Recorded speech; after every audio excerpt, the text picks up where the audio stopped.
Hello সবাইকে, আজকে চলে এসেছি আমাদের আম বাগানে আম পাড়তে।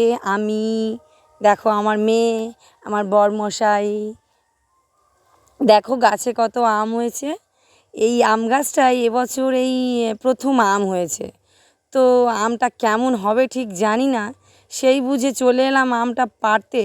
তো কিছুটা আম মাখা বানাবো আর কিছুটা ওই আচার বানাবো।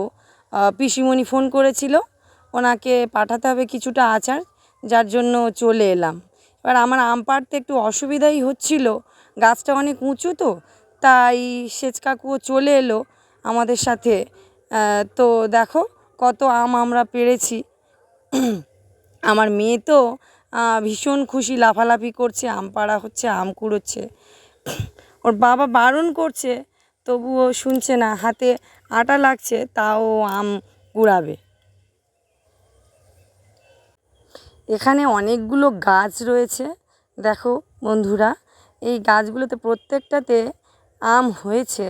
তো সব গাছগুলোতে এমনিতে আম হয়, তো সেগুলোর স্বাদ আমরা জানি, কিন্তু এই গাছটাতে এবছর নতুন আম হয়েছে, তো ঠিক কেমন হবে আমরা ঠিক জানি না। তাই দেখো কতগুলো আম আমরা পেড়েছি, প্রায় 2.5 কেজি মতো হবে। তো আমার মেয়ে বলছে আমি নিয়ে যাব, কিন্তু ও তো অতগুলো আম নিয়ে যেতে পারবে না, তাও ও জোর করে চাইছে যে আমগুলো নিয়ে যেতে।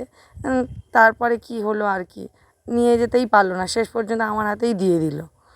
তো আমরা সবাই আমগুলো পেড়ে নিয়ে এখন বাড়ির দিকে যাচ্ছি।